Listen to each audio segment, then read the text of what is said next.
Subscribe now and press the bell icon. Never miss an update. Hello दोस्तों, स्वागत करता हूं सभी का इस यूट्यूब चैनल पर। साथियों, आज क्लास 11th RBSC की जो बुक चालू की है उसकी क्लास नंबर 3 चल रही है और आपके इकाई 2 आज स्टार्ट है। साथियों, इकाई फर्स्ट 2 क्लासों में कंप्लीट हो चुकी है और 2 क्लासों में ही आपके इकाई सेकंड भी कंप्लीट हो जाएगी। मित्रों, इकाई सेकंड रीड भर्ती, सी टेट भर्ती, यूपी टेट भर्ती, एमपी टेट भर्ती सभी के लिए बहुत ही महत्वपूर्ण है। मनोविज्ञान की विधियों को पढ़ने वाले हैं मित्रों। तो मनोविज्ञान की विधियों में जो यह इस बुक में दे रखा है उन विधियों को अच्छी तरह से पढ़ेंगे। मैं ये भी बताऊंगा कि आपको कौन कौन सी चीज़ें इसमें से लिखनी है जो आपके एग्ज़ाम की दृष्टि से आपके बहुत ही ज़्यादा महत्वपूर्ण है। तो चलिए शुरू करते हैं इस क्लास को। मनोविज्ञान की विधियाँ मित्रों शुरू यहीं से करेंगे जहाँ से आपके एग्ज़ाम में प्रश्न आता है। तो मित्रों सबसे पहले पढ़ेंगे निरीक्षण विधि। ठीक है, पहली विधि है मनोविज्ञान में अध्ययन की निरीक्षण। निरीक्षण का मतलब होता है किसी चीज़ को आप देखते हो, जिसके ऊपर भी आप अध्ययन कर रहे हो, यदि उसको देख करके ऑब्जर्व करके उसको आप अध्ययन करते हो तो वही कहलाती है निरीक्षण विधि। और निरीक्षण विधि को मित्रों प्रेक्षण विधि भी कहा जाता है।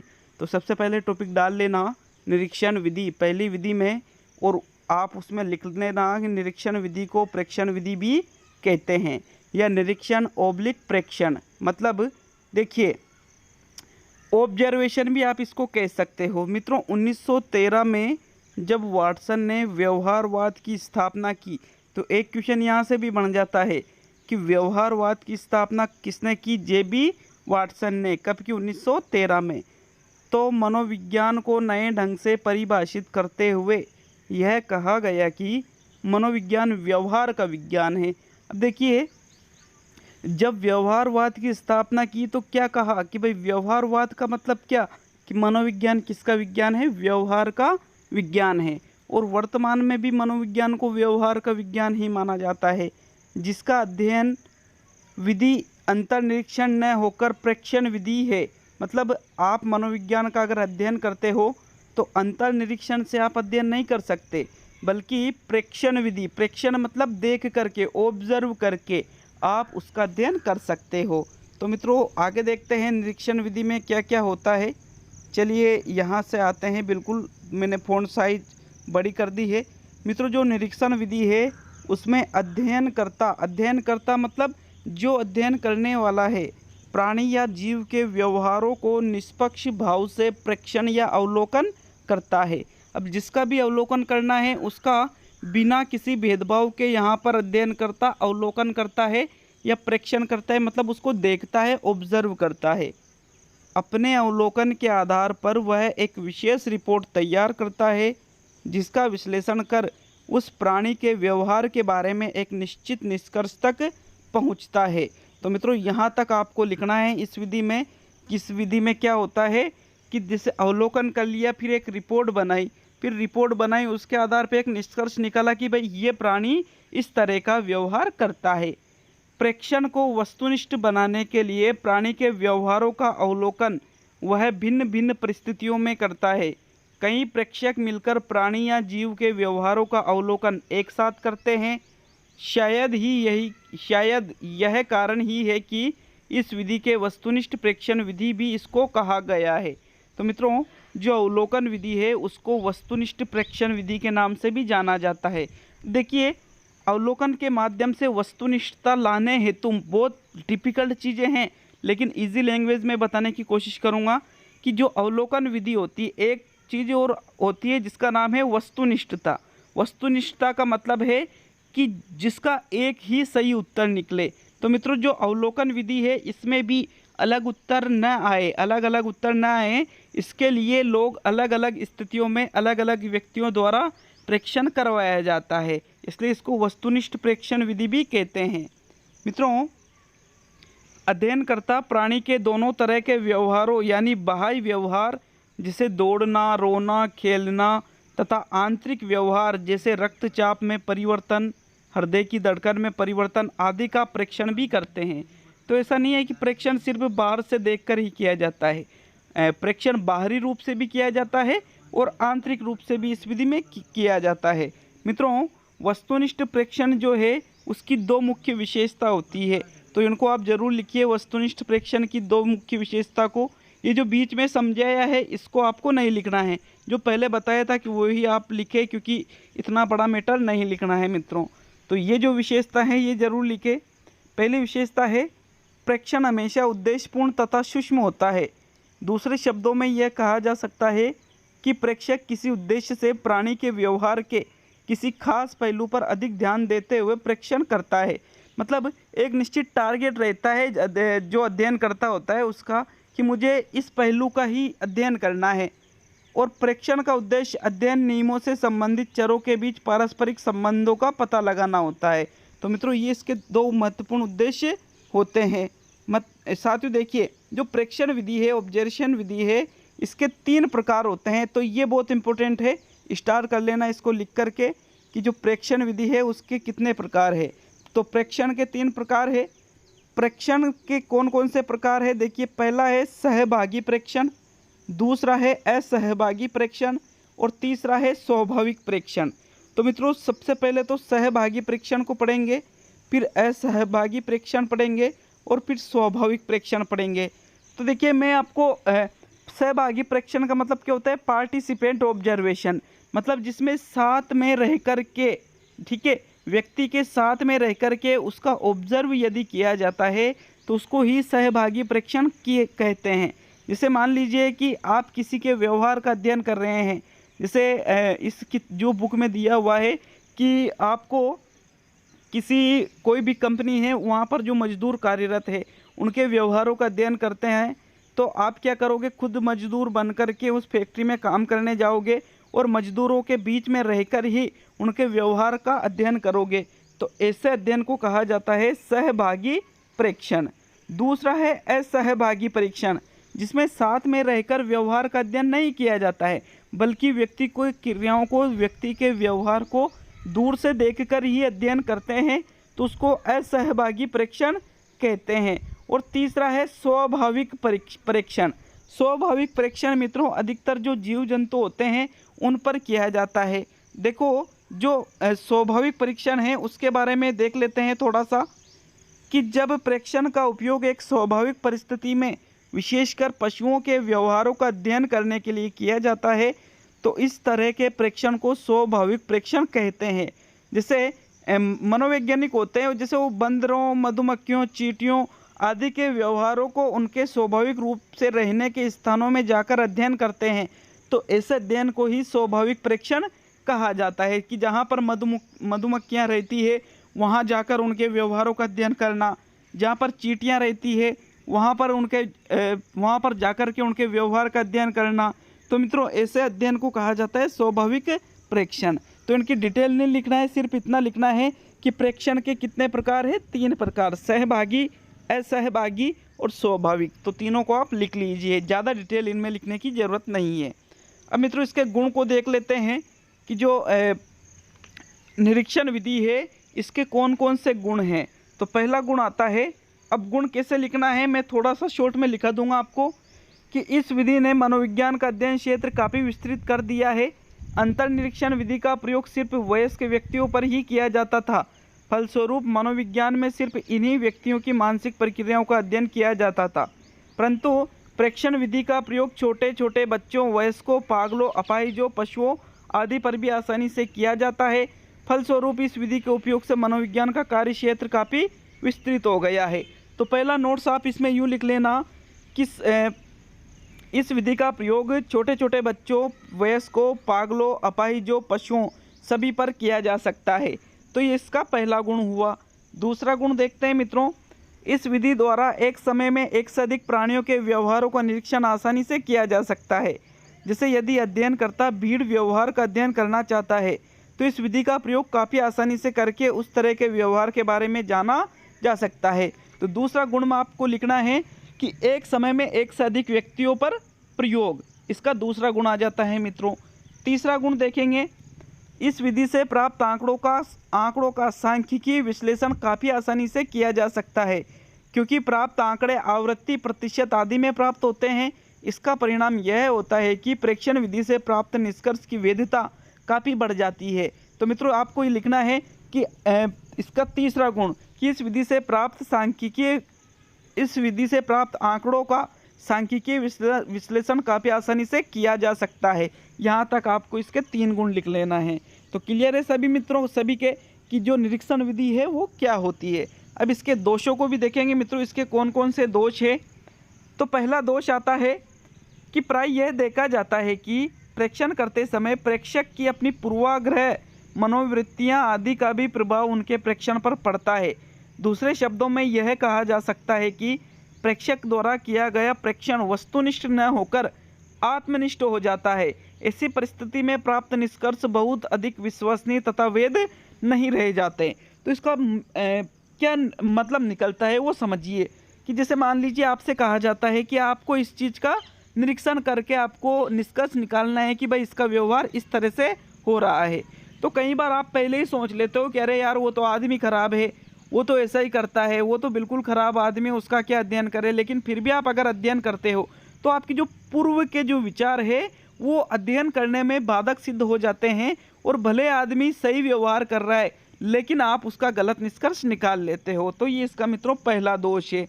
इसका दूसरा दोष देखेंगे साथियों। दूसरा दोष क्या आता है, देखिए इसका सेकंड दोष आता है कि इस विधि में प्राणी के व्यवहारों का परीक्षण कर उसके मानसिक क्रियाओं के बारे में जानने की कोशिश की जाती है, परंतु इस दिशा में हमेशा सफलता प्रेक्षक को नहीं भी मिल सकती है।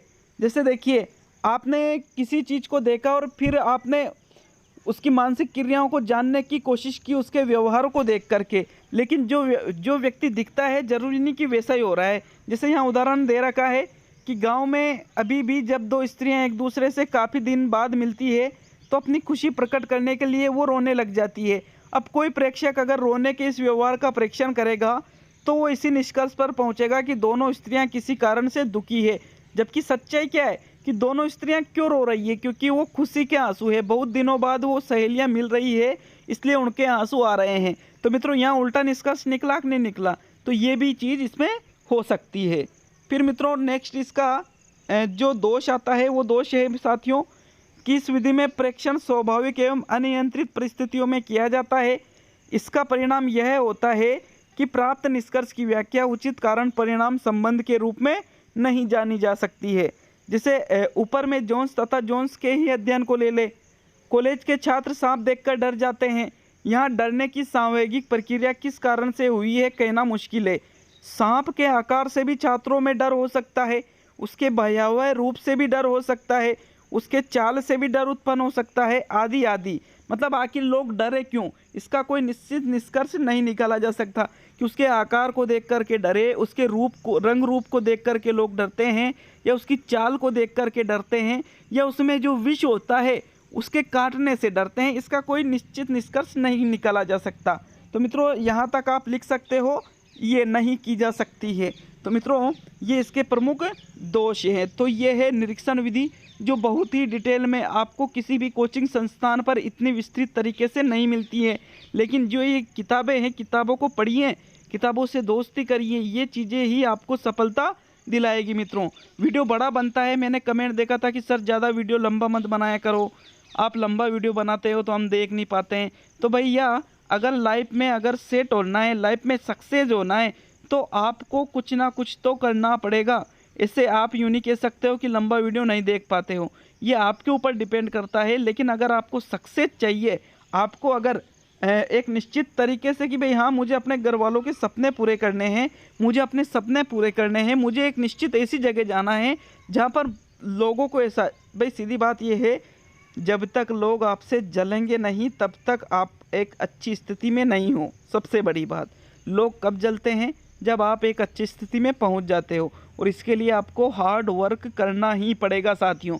ये पहली विधि थी, आज ही इसकी दूसरी विधि भी पढ़ेंगे साथियों। दूसरी विधि आती है केस विधि। दूसरी विधि का नाम क्या है, केस विधि। दूसरी विधि का नाम है मित्रों जिसको केस स्टडी मेथड भी कहा जाता है।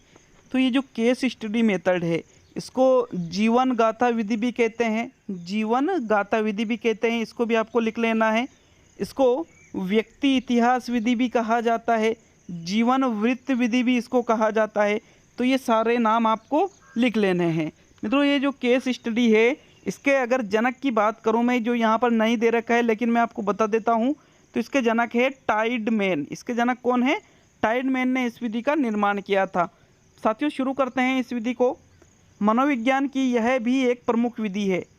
इस विधि का उपयोग नैदानिक मनोवैज्ञानिकों द्वारा व्यक्तियों के रोगात्मक लक्षणों को पहचान करने तथा उसके कारणों को पता लगाने में काफ़ी किया जाता है। यही कारण है कि इसे नैदानिक विधि भी कहा जाता है। तो मित्रों केस स्टडी, अब ये जो विधि है इसका उपयोग कौन करते हैं? नैदानिक मनोवैज्ञानिक। नैदानिक मनोवैज्ञानिक का मतलब है जो आखिर किसी चीज़ की जो कारण है, जो समस्या आ रही है, उसके कारणों को जान। साथियों देखिए आगे चलते हैं इस विधि में और क्या क्या है कि इस विधि में मनोवैज्ञानिक किसी एक व्यक्ति के व्यवहार को समझने के लिए, कि भाई किसी एक निश्चित व्यक्ति का हमें उसका व्यवहार समझना है, उसके जीवन के सभी तरह की घटनाओं जो उसके साथ माँ के गर्भ में आने के समय से ही घटित हो रहा है का एक विस्तृत इतिहास तैयार करते हैं। इसलिए इस विधि को केस विवरण विधि भी कहा जाता है। केस हिस्ट्री मेथड भी आप इसको कह सकते हो। तो देखिए जिस व्यक्ति के व्यवहार का आपको अध्ययन करना है, उसका जन्म के समय से ही जो जो घटनाएं उसके साथ घटित हुई है, सभी चीज़ों का एक विवरण इकट्ठा किया जाता है, एक ब्यौरा बनाया जाता है। अब उसके बाद में फिर निष्कर्ष निकाला जाता है कि हाँ भाई जो प्राप्त सूचनाएं हैं उसके आधार पर कि इसका व्यवहार इस प्रकार से है। मित्रों अब इस विधि के गुण कौन कौन से हैं देखिए। पहला गुण आता है कि नैदानिक विधि में मनोवैज्ञानिक चूँकि प्रत्येक अध्ययन किए जाने वाले व्यक्ति का एक अलग विस्तृत इतिहास तैयार करके उसके कारणों का पता लगाते हैं, इसलिए इस विधि द्वारा व्यक्ति का गहन अध्ययन संभव है। देखिए जितनी भी घटनाएं उसके जीवन में हुई है सभी का इतिहास यहाँ पर तैयार किया जा रहा है। फिर उसके बाद में जो निदान किया जा रहा है, जो उसके कारणों जो समस्याएं आ रही है उसके कारणों का पता लगाया जा रहा है। तो यहाँ पर क्या होता है कि गहन अध्ययन संभव होता है, इसलिए मित्रों ये एक विश्वसनीय विधि मानी जाती है। दूसरा आता है नैदानिक विधि द्वारा व्यक्ति के मानसिक तथा शारीरिक विकास क्रम को अच्छी तरह जांचा जा सकता है। इस विधि द्वारा अध्ययन करने में मनोवैज्ञानिकों को इस बात की भरपूर जानकारी हो जाती है कि व्यक्ति किन किन वैयक्तिक अवस्थाओं से गुजर चुका है तथा उनका प्रभाव उनके शारीरिक एवं मानसिक विकास पर क्या पड़ता है। अब देखिए एक एक घटना के बारे में उनको जानकारी होती है, और कि भाई यार इसके ये दुख आया था तो इसने इस प्रकार का व्यवहार किया था, इसके इस प्रकार की खुशी इसको मिली थी, ये चीज़ इसने हासिल की थी तो इसने इस प्रकार का व्यवहार किया था। सभी चीज़ों की जानकारी होती है। तो जो मनोवैज्ञानिक होते हैं उनको अच्छी तरह से पता होता कि इसकी मानसिक और शारीरिक स्थिति जो कौन सी स्थिति में किस प्रकार रहेगी। अगर बुरी स्थिति आएगी तो ये कैसा व्यवहार करेगा, अच्छी स्थिति आएगी तो ये कैसा व्यवहार करेगा, इसका पता भी इस विधि से लग जाता है। मित्रों नेक्स्ट तीसरा गुण देखते हैं। नैदानिक विधि में चूंकि अध्ययन का आधार केस विवरण होता है, अतः इस विधि में आगे देखते हैं, इस विधि में व्यक्ति की समस्याओं एवं उनके संभावित कारणों पर सीधा प्रकाश डालने का भी सुनहरा अवसर मनोवैज्ञानिकों को प्राप्त हो जाता है। तो मित्रों ये है केस स्टडी विधि के गुण। अब इसके कुछ दोष भी है। कौन कौन से दोष हैं? दोष देखते हैं इसके। साथियों इसका पहला दोष आता है नैदानिक विधि में व्यवहार के अध्ययन का आधार व्यक्ति का गत इतिहास होता है। देखिए बिल्कुल क्लियर है। कहाँ से अध्ययन करेंगे? जब से उसका जन्म हुआ है तब से घटनाओं का अध्ययन कर रहे हैं, तो मतलब उसकी जो पिछली घटनाएं हो चुकी है वो अध्ययन का आधार होता है। अब वो चीज़ें कहाँ से जानकारी लेंगे? उससे खुद से थोड़ी पूछेंगे। उसके जो माता पिता हैं, उसके जो दोस्त हैं, पड़ोसी, उसके आसपास के जो लोग हैं, उन सभी से सूचनाएं एकत्रित की जाती है। और अक्सर ये देखा जाता है कि जो माता पिता, दोस्त या पड़ोसी व्यक्ति की सच्ची घटनाओं या तथ्यों को, विशेषकर वैसी घटनाओं या तथ्यों को जिनका संबंध नैतिकता से होता है, उनको छिपा लेते हैं कि उसने जो गलत काम किए हैं कई चीज़ें वो नहीं बताते हैं। फलस्वरूप उनके द्वारा प्रदत्त सूचनाएं कि जो वो सूचनाएं देते हैं वो दोषपूर्ण हो जाती है। उसने जो गलत काम किया वो तो नहीं बताया, और जो अच्छा काम किया उनका विवरण दे दिया, और उनके आधार पर जो अध्ययन किया जाता है वह अधिक निर्भर योग्य नहीं रह जाता। अब देखिए गलत सूचना मिली तो फिर वहाँ जो अध्ययन किया जाएगा वो भी सही नहीं रहेगा। तो मित्रों ये इसका पहला दोष है। इसका सेकंड दोष देखते हैं। व्यक्ति के बारे में पूर्ण विवरण तैयार करने में जो सूचनाएं प्राप्त होती है या जो इतिहास तैयार होता है उसकी सत्यता की जांच करने का कोई उपयुक्त तरीका नैदानिक विधि में नहीं है। कि देखिए, जो रिपोर्ट तैयार कर दी प्राप्त सूचनाओं के आधार पर, तो अब उसकी आपको सत्यता की जांच करना है, तो उसके लिए आपको पास कोई तरीका ही नहीं है इस विधि में, क्योंकि आपने जो सूचनाएं ली है वो कहाँ तक सच है इसकी कोई निश्चित जानकारी नहीं होती है मित्रों। तो ये भी इसका एक दोष होता है। इसका तीसरा दोष देखेंगे, नैदानिक विधि द्वारा व्यक्ति की समस्या का अध्ययन करने के लिए यह आवश्यक है कि मनोवैज्ञानिक काफ़ी प्रशिक्षित हो तथा उन्हें साक्षात्कार तथा मनोवैज्ञानिक परीक्षणों का उत्तम ज्ञान हो।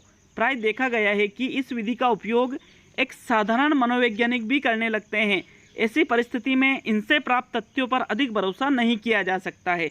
तो मित्रों, मतलब जो मनोवैज्ञानिक होते हैं वो काफ़ी ज़्यादा एक्सपर्ट होना चाहिए, उनको हर चीज़ का ज्ञान होना चाहिए, तभी वो इस विधि का प्रयोग कर सकते हैं। हर कोई इस विधि का प्रयोग नहीं कर सकते हैं। मित्रों, ये विधि मनोविज्ञान के अलावा अन्य विषयों के लिए भी ये विधियाँ बहुत ही महत्वपूर्ण हैं। शिक्षा शास्त्र के अंतर्गत ये चीज़ें आ जाती है साथियों। तो ज़रूर से ज़रूर, चाहे आप किसी भी भर्ती की तैयारी कर रहे हो, ये वीडियो आपके लिए बहुत ही महत्वपूर्ण है मित्रों। इसका आखिरी दोष देखते हैं।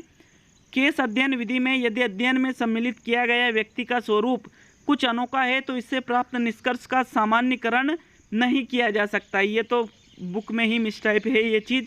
तो मित्रों, ये थी केस स्टडी विधि। आज निरीक्षण विधि भी पढ़ी, केस स्टडी विधि भी पढ़ी। आशय आपको समझ में आया होगा बहुत अच्छी तरीके से। अब देखिए, जो ये साक्षात्कार विधि है ये कल की क्लास में पढ़ेंगे, नहीं तो क्लास कुछ ज़्यादा ही लंबी बन जाएगी मित्रों।